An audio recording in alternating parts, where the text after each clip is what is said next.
Everyone take a drink every time I say the word Australia in this video. Hey everyone, it's Jade from Boho Bookworm. Today I'm going to let you know what I have finished reading throughout August so far. I've actually got some really good books to talk about. It's been a good reading month so far. The first book I completed in August was How to Disappear by Gillian McAllistair. This was my very first Gillian McAllistair book and it most certainly won't be my last. I absolutely loved it. So How to Disappear is a book about this girl called Zara who's put into witness protection after witnessing a murder. She goes with her mum, and the father has a daughter from a previous marriage or relationship, so he can't join them. Zara has to testify in court against these guys because she's the main witness, and basically this massive football gang is just hell-bent on finding her and making her learn a lesson because she kind of told a bit of a fib in the courtroom or something. So yeah, they bugger off, leave the father and other daughter behind, but the mother isn't really handling the situation very well. She gets this burner phone and starts keeping in touch with her husband, which is very much against the rules and could jeopardize everything. I found like this book was so rife with tension. It was really well balanced. It had the suspense and it also had this like domestic thriller vibe to it that I really enjoyed. I honestly couldn't put it down. And you know, I don't know anything about witness protection and all that stuff, and so I don't know, but it seemed to me like this book was really well researched. It's not something I've read much about in books before, so I found it really fascinating and interesting seeing how police do this, the procedures to putting someone into witness protection. I mean, the characters of the mother and the daughter did kind of piss me off a little bit. They weren't making clever decisions and it kind of riled me up a little bit, but regardless, I absolutely loved it. Couldn't put it down, like I said. I ended up giving this book a 4 out of 5 stars, and the reason that it lost a star for me is because I feel like it could have been just that little bit more spine chilling. The scary scenes that there were quite like just grazed over, and I wanted to feel more like panicking for the main characters when their lives are in jeopardy, you know, but it seemed just so brief. And yeah, I thought that the writer could have done more there, but besides that, brilliant book and I highly recommend it. Then I listened to The Silent Patient by Jasper DeWitt on Audible while I was going for a run up in the forest, and I did do a little bit of a vlog about that. I'm not sure if you have seen that video. If you have, hello. This book wasn't what I had expected it to be, but that's my fault because I try to go into books blind, so I didn't see the part where it got referred to or compared to Stephen King's books, and I'm not a Stephen King fan. Most of you know that already about me, so yeah, unfortunately this one didn't do it for me. It's also compared to The Silent Patient, and no, it's nothing like The Silent Patient at all. If you're expecting that kind of psychological thriller, it's not going to do it for you. It could possibly disappoint you a little bit. The Patient is about this psychiatrist who works at a mental asylum, and he's struggling to help this one patient who's just been there basically since he was like 4 or 6 years old or something, really young. No one knows what's wrong with him or how to deal with him, but it's like almost like he's demonic in a sense. It's very much a horror story and supernatural based more than a psychological thriller, which is why I didn't end up connecting with the story as much as I try. Horrors, I keep diving into horrors and hoping for the best, but my genre that I enjoy is psychological thrillers or true crime. I'm not really the horror fan. It's a bit too bizarre and crazy for someone like me, I think. So yeah, I didn't really expect The Patient to take the kind of monster turn that it did, but that being said, I ended up giving this book a 3.5 out of 5 star, which I think I was maybe a little bit generous with, but to be fair, it's one of the better monster horror stories that I've read in my life so far. So yeah, it was fine. And there was definitely a creepy element to it listening to it on Audible. I highly recommend that. I mean, I live in a very rickety little building in England, and it gets a little bit scary sometimes. My lights flicker, the floorboards creak and all that stuff. Lots of funny noises here, and listening to this book while I'm here by myself definitely scared me a little bit.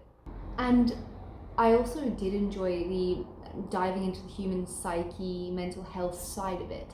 I did feel like that was cool. And at the beginning of the book, I was actually gonna, until I realised that it's supernatural and stuff, I almost did think, is this actually like a doctor that's writing this, and is this an actual case that he's had to market as fiction? Because it kind of starts that way, like he's writing out his notes and stuff, and it just had that kind of eerie element to it that was quite fun. And I'll say this, my reviews are always spoiler free, but the ending, I don't normally like open endings, but this one, it was kind of interesting because it just leaves you guessing, like what on earth was actually wrong with this guy, the patient. Like, you don't really get a clear answer. It was very well done, I'll give him that. After that, I read His and Hers by Alice Feeney, a book that I have been highly anticipating, like a new Alice Feeney book. Yes, I was so excited for it. I was like ticking down the days for this book to arrive. So in His and Hers, we follow Jack and Anna, and Jack is a detective working on a murder case, and Anna is this BBC News presenter, and she's covering the case as well, but they know each other. I'm not going to give spoilers, don't worry. They know each other, and one of them knows more about the murder case than they're letting on. One of them is lying. Turns out Jack might actually be a suspect in his own murder case. Very, very interesting story, and I enjoyed this one a lot. It was just really plot driven and addictive. I had so much fun reading this book. There were so many little subplots, and I had no idea where the book was going or why the subplots were included, but it all kind of made sense in the end. It's definitely a book that intrigues you the entire way through. I was also surprised at just how dark this book was. There's also in this book like another third point of view from someone anonymous who we gather is obviously the killer, and that was fantastic listening to it on Audible because it gave this kind of like Saw type vibe. You know, they had this voice distorted thing, which, to be fair, it was a little bit tricky and hard to hear exactly what he was saying sometimes because I speed my books up, and that's how I get through so many books so fast. But that it was quite creepy and fun to have that included. So I would definitely recommend this book if you're interested in picking up the new Alice Feeney. The last book that I'll be talking to you about today is The Cuckoo's Cry by Caroline Overington. Oh my god, the sun is burning my eyes. Ow. So this book really intrigued me straight off the bat because it's an audiobook that's free for Audible subscribers or clients, and considering the bizarre, scary COVID-19 times that we're in right now, I knew that I had to read this book.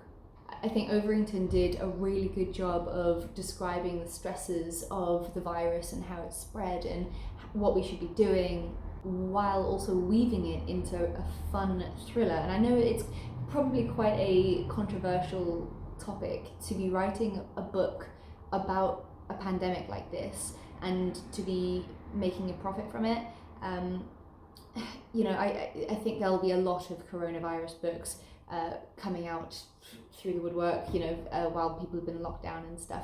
But so it's hard to say that it was a fun read, but it was, because it had that thriller aspect. It's about this guy called Don. He's an old man that lives alone in Australia, and one day he gets a knock at the door, and this young girl who's got like pink tipped hair just says to him, "I'm your family, I'm your granddaughter, I've got nowhere else to go." And he takes her in, obviously, because he can't leave her out to basically die while people are getting infected by this virus and stuff. And it's a way for him to reconnect with long lost family. He ended up giving away his son for adoption many years ago or something. Subplot stories that we'll get into later, but he takes her in, and turns out that she might not be who she says she is, and is he actually safe in his home? I found that the entire premise, including the coronavirus stuff, to be very interesting and riveting to read about, and just yeah, you can imagine if someone was in that kind of situation, like what would you do? I loved Don as a main character. My heart melted for him. He was so charitable, hospitable, loving. He had a heart of absolute gold. I also found like so much was packed into this tiny audiobook. I think it's only like 4.5 hours long, and it was just perfect. It didn't like get weighted down with like unnecessary filler and stuff like that. It was just perfect. It said what it needed to say, and it did the job, and it was brilliant. I loved it. I think I gave this book a 4 out of 5 as well, and the reason that this one lost points with me is because the ending, there was a final subplot that I just didn't think it was necessary. It was one of my only qualms with the book, to be fair. I felt like it could have wrapped up very differently than it did. So yeah, there was that, but I can't say what it is because I'm not going to spoil you. You've got to get it for yourself. The other thing that I found is like with Caroline Overington's other book, The Ones We Trust, which I read a couple of years ago, I'd said that like it was great, but I wanted a more Australian feel to it. Like it's a book set in Australia, so take me to Australia in your story, like show me the atmosphere. Like I want to feel like I'm back in Australia if I'm reading a book about Australia. How many times have I said Australia? God damn it. Everyone take a drink every time I say Australia in this video.